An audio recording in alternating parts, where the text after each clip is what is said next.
الحمد لله رب العالمين والصلاة والسلام على نبينا محمد وعلى آله وصحبه أجمعين أما بعد. Nous avons vu le chapitre des ablutions la semaine dernière. On a vu les obligations, les ablutions obligatoires. On avait vu quelques sunan dans les ablutions. On ne les avait pas toutes évoquées. Parmi les sunan qu'on aurait pu évoquer, le fait de commencer par le membre droit avant de commencer par le membre gauche. Le fait de laver 3 fois les membres, comme le visage, je le lave 3 fois. Je lave 3 fois mes mains, 3 fois mes pieds. Le chiffre 3, c'est une sunna.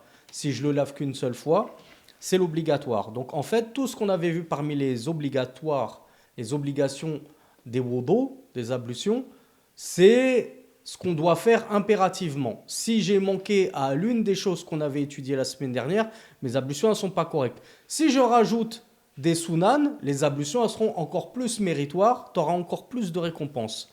Maintenant qu'on a fait les ablutions et qu'on sait ce que c'est, le shir va évoquer la purification des impuretés. C'est-à-dire que là, on s'est purifié des impuretés immatérielles, de l'impureté immatérielle. C'est l'état qui s'appelle l'état de hadath. Lorsque je suis allé aux toilettes, lorsque j'ai eu un vent, lorsque j'ai dormi la nuit, quand je me réveille, quand je sors des toilettes, je suis en état de hadath. Comment enlever cet état de hadath, cet état d'impureté immatérielle, spirituelle, avec les ablutions? Maintenant, là, on va parler de comment purifier les impuretés qui sont matérielles, comme de l'urine, comme des excréments, comme du sang, des choses comme ça. Le cheikh nous dit yushtaratu li kulli mutanajjisin sab'u ghaslat in anqat. Pour enlever une impureté, que ce soit par terre, sur un vêtement ou sur ton corps, il nous dit il est conditionné de la laver, cette impureté, à 7 reprises. Ça, c'est le madhab des Hanabila, c'est l'école de l'imam Ahmed ibn Hanbal.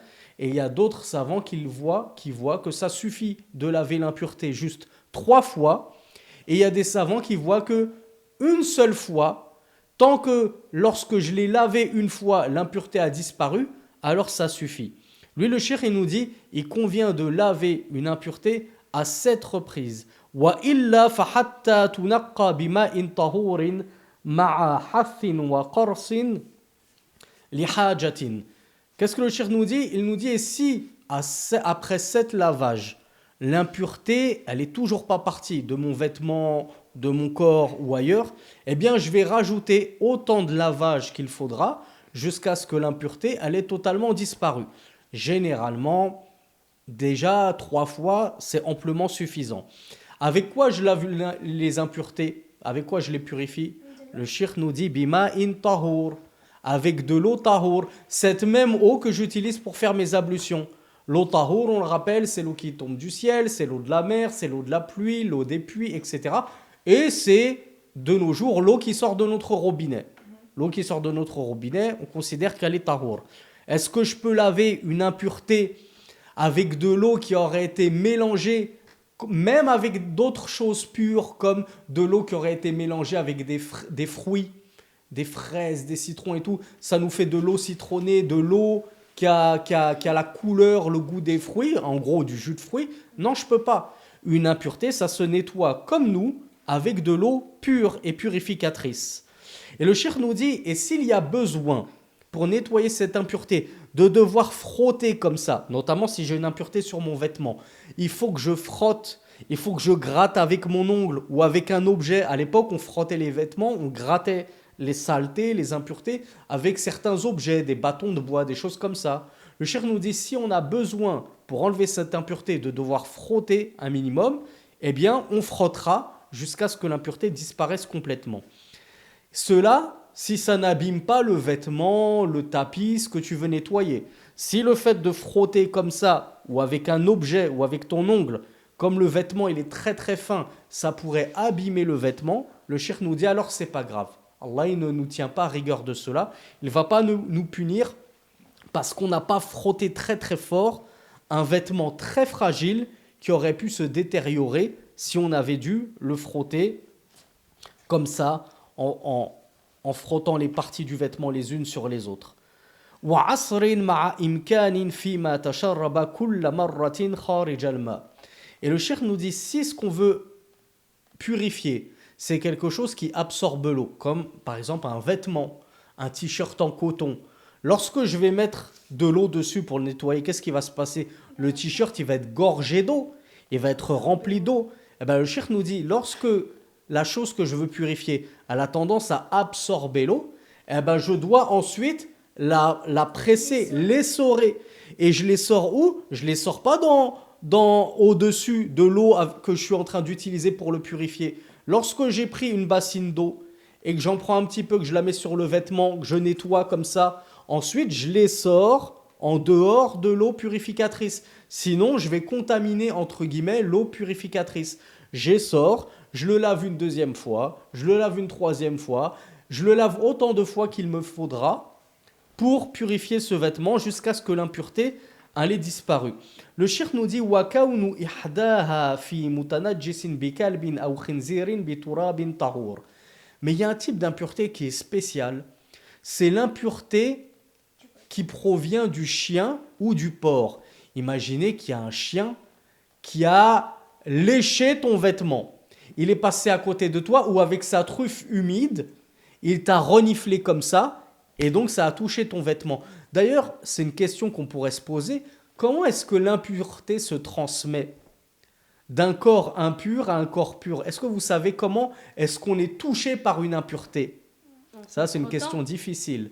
L'impureté, elle se transmet avec l'humidité. C'est-à-dire, si moi, je caresse le pelage d'un chien, mais le chien, il est sec. Son pelage, il est sec.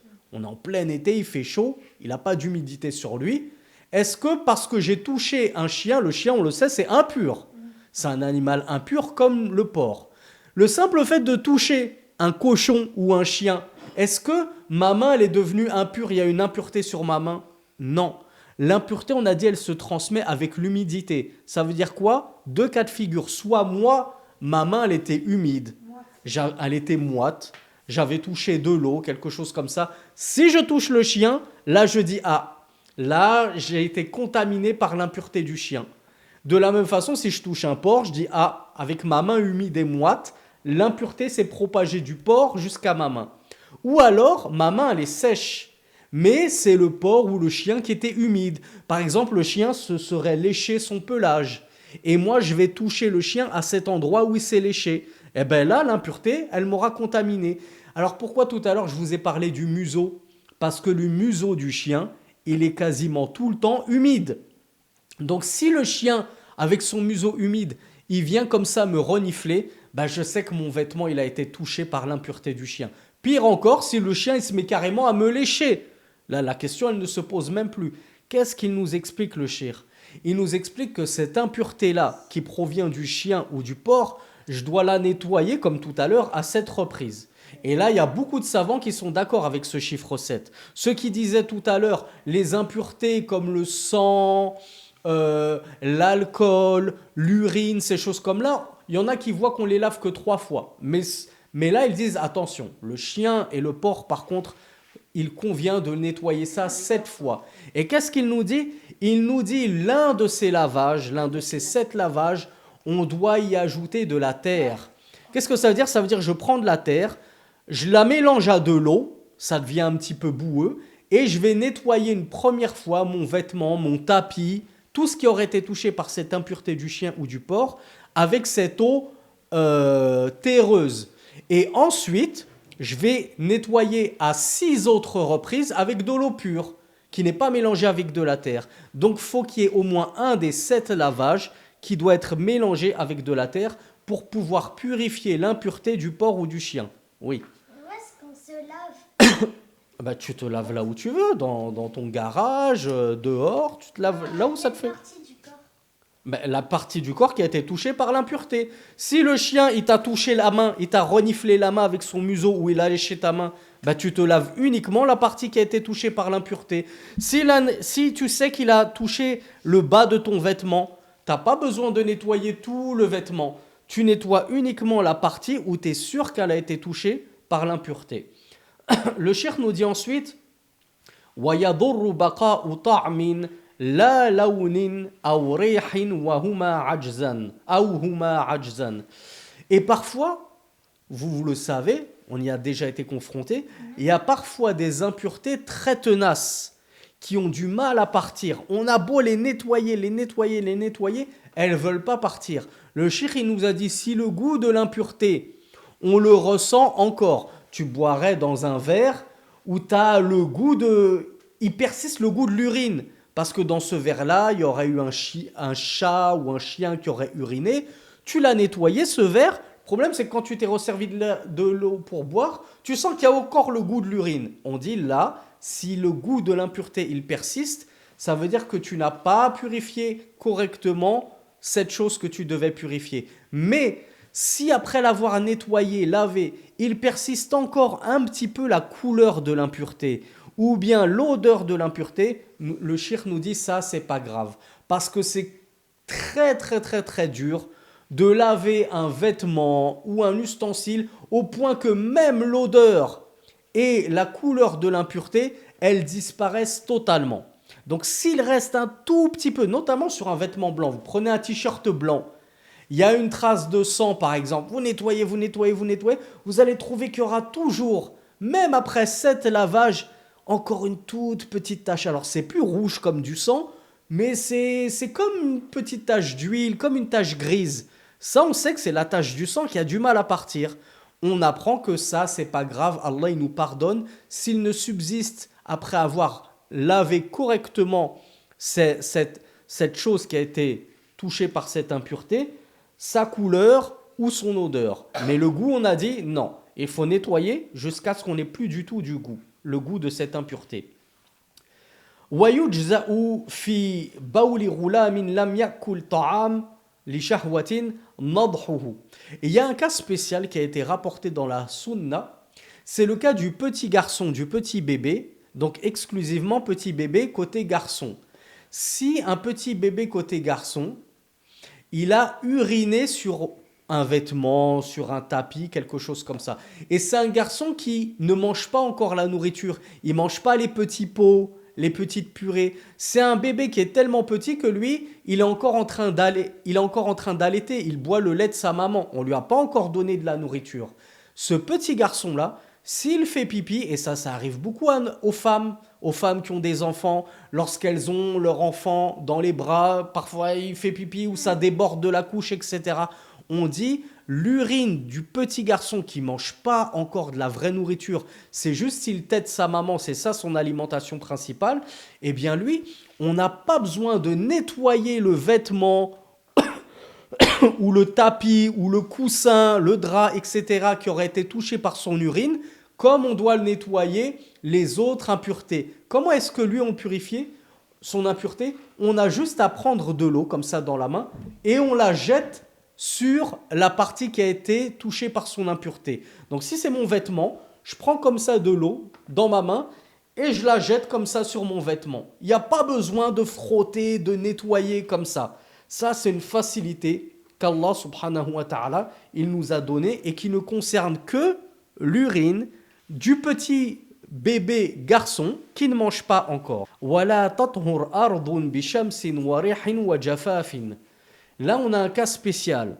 Le cheikh nous dit une terre qui aurait été souillée par une impureté. Là, je sais ici, sur mon tapis, sur mon carrelage, par terre, il y a eu une impureté. Imaginez que le soleil ait frappé cette terre. Il a frappé ce tapis-là. Et l'impureté, elle s'est évaporée. Est-ce que vous pensez qu'on considère que le tapis, le sol, il a été purifié parce que l'impureté, elle s'est évaporée par la cause du soleil ou autre chose, par le séchage? Le cheikh nous dit non. La purification des sols, des terres, des tapis, etc., elle ne se fait pas par le séchage au soleil. Il faut obligatoirement utiliser de l'eau, même si c'est par terre, même si c'est un tapis, je dois le nettoyer avec de l'eau pure. Wala najasatun binarin faramaduha najisun. Imaginez qu'il y a une chose qui est impure et on va la mettre à brûler. Il y a quelque chose qui a été touché par une impureté et hop, pour une raison ou une autre, c'est tombé dans le feu, c'est devenu des cendres. Eh bien, le cheikh nous dit, ces cendres-là, elles sont impures. Ce qui est impur, si c'est amené à être consumé par le feu, en devenant complètement poussière et cendre, bah ces mêmes cendres-là, on doit considérer que c'est impur. Donc on doit faire attention à ces cendres-là, à ne pas jouer avec, etc. Parce que c'est de l'impureté.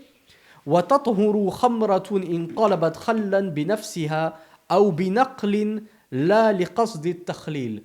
Et le cheikh ici nous apprend que le vin et tout ce qui est alcool, c'est-à-dire tout ce qui enivre, tout ce qui fait perdre la raison et qui rend fou, c'est impur. Sauf si l'alcool, pour une raison donnée, il s'est transformé naturellement en vinaigre. C'est comme ça qu'on fait du vinaigre d'ailleurs.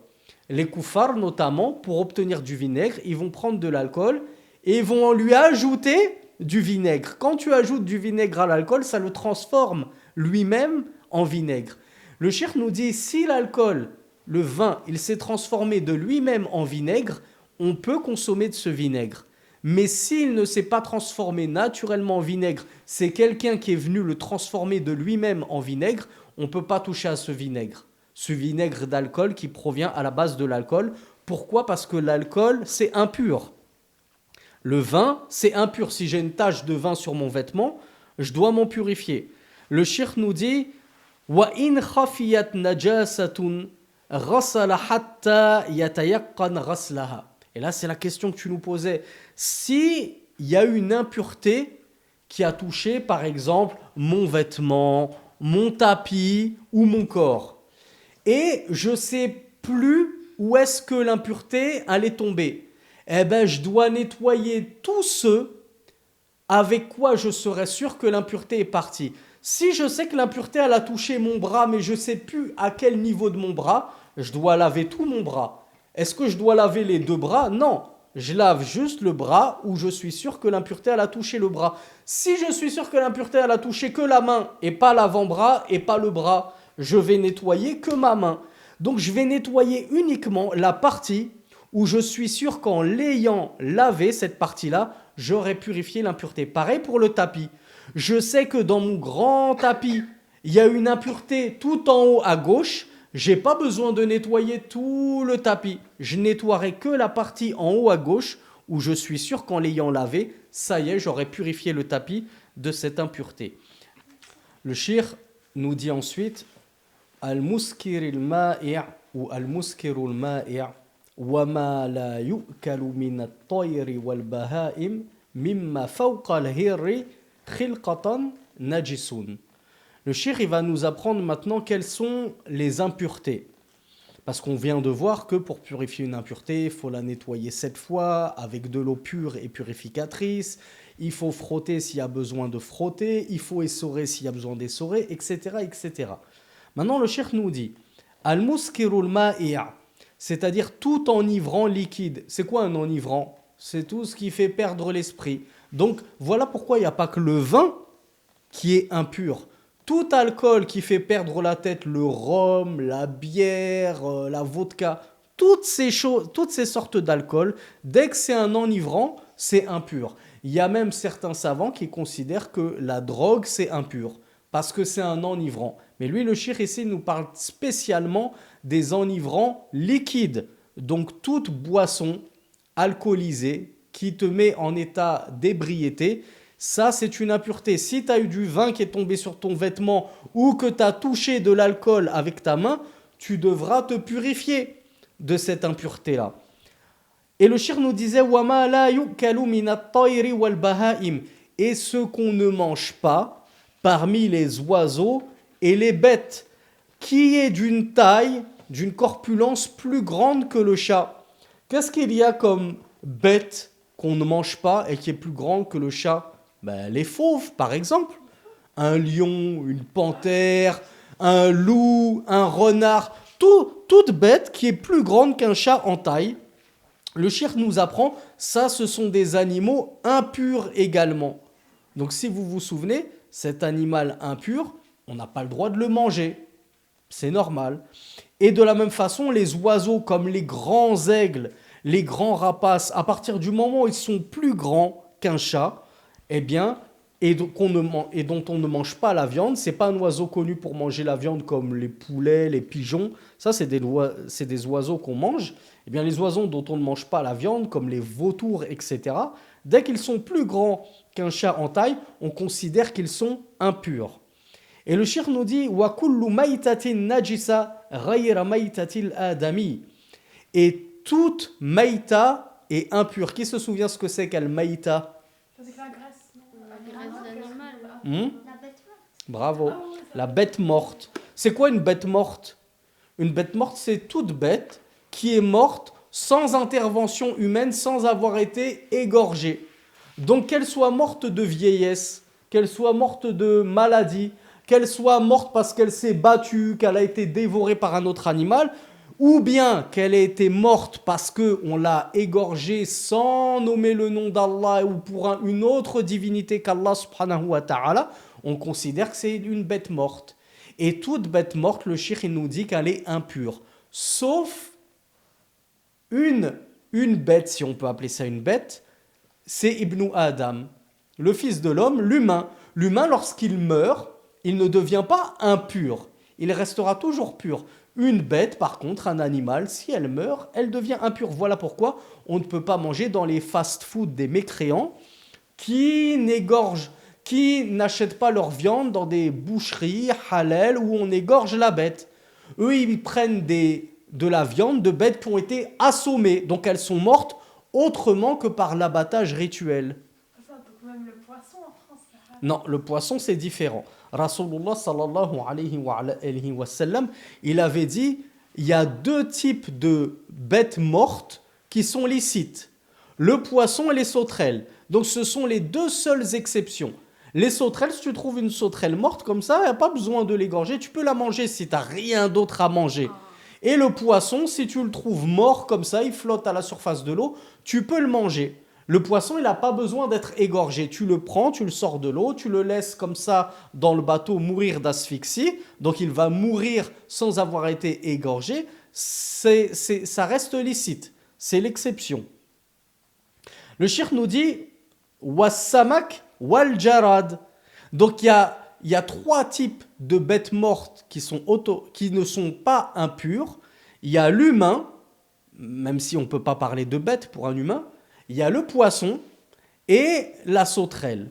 Le cheikh nous dit wala yukrahu su'ru hayawanin tahirin. C'est quoi as-su'r? As-su'r, c'est le reste d'eau ou de nourriture contenu dans un récipient, un plat, dans lequel aurait bu manger un animal. Imaginez que vous vous doutez bien qu'à l'époque du prophète, notamment sallallahu alayhi wa sallam, ils n'avaient pas des frigidaires, des placards où ils stockaient bien leurs affaires, etc. Ils avaient des outres, des ustensiles, des chaudrons qu'ils posaient à même le sol dans lequel ils conservaient la nourriture, la boisson. Imaginez que chez moi, j'ai comme ça un récipient d'eau que j'utilise pour boire ou pour faire mes ablutions, etc. Il y a un chat qui est rentré chez moi comme ça. À l'époque, il n'y avait pas vraiment de porte. Souvent, c'était même des rideaux. Donc, les chats, ils rentraient dans les maisons comme ça, ils se baladaient, ils faisaient le tour. Donc le cheikh nous dit, s'il y a un animal pur, et on a vu le chat, et tout ce qui est plus petit que le chat, on considère que ce sont des animaux purs. Tout ce qui est plus grand que le chat, parmi les animaux dont on ne mange pas la viande, c'est impur. Une vache, c'est pur ou c'est impur? C'est un animal qui est plus grand que le chat, mais on mange la viande de vache. Donc la vache, elle est pure. Si elle était impure, la vache, on ne pourrait pas boire son lait, on ne pourrait pas manger sa viande. Donc tout animal qui est plus grand que le chat et dont on mange la viande, comme un mouton, un chameau, c'est pur.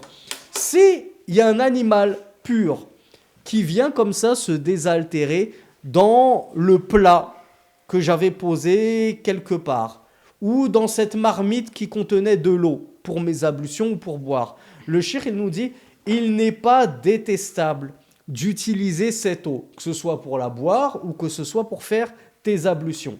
وَهُوَ فَضْلَةُ طَعَامِهِ وَشَرَابِهِ غَيْرِ أَوْ غَيْرَ دَجَاجَةٍ مُخَلَّاتٍ وَفَأْرٍ. Alors là, les savants, ils ont fait une exception. Ils ont dit, sauf la poule sauvage, Pourquoi la poule sauvage? La poule sauvage, c'est pas la poule qui est enfermée dans son poulailler. C'est les poules qui sont comme ça, à l'air libre, etc. Souvent, ces poules-là vont manger n'importe quoi, jusque même manger des impuretés, des excréments. Donc elle, on va dire, si on a vu une poule sauvage comme ça, ou alors une souris commencer à venir boire dans le récipient, on dit yukra, c'est détestable d'utiliser cette eau, par exemple, pour faire tes ablutions. Walau akala hirrun wa nahwuhu aw tiflun najasa thumma shariba walau qabla an yaghiba min ma'in yasirin fatahur. Puis la dernière question qu'on va voir, le cheikh nous dit, s'il y a un chat ou semblable au chat parmi les animaux purs, ou bien même un enfant qui aurait mangé une impureté. Tu sais que ce chat, tu l'as vu en train de manger une chose impure. Cet enfant, il est petit, il n'a pas toute sa tête, il a mangé une impureté. Si tu le vois se mettre à boire dans le récipient qui contenait de l'eau, eh bien, même si c'est juste un tout petit peu d'eau, le cheikh nous dit, on considère que cette eau, elle est tahour. Tu pourras quand même t'en servir pour faire tes ablutions. Tu pourras toi-même la boire. Ne te dis pas, cet enfant, il a mangé une impureté et après il a bu dans cette gourde d'eau, dans ce récipient d'eau. Donc l'eau, elle a été contaminée par son impureté. Le cheikh, il nous apprend, alhamdoulilah, c'est une facilité dans notre religion. Si c'est un animal comme le chat, ou même si c'est un enfant, tu l'as vu manger une impureté, ensuite il est parti se désaltérer dans ce récipient contenant de l'eau, on considère que l'eau, elle est tahour, elle est pure et purificatrice. هذا والله أعلم وصلى اللهم على نبينا محمد والحمد لله رب العالمين.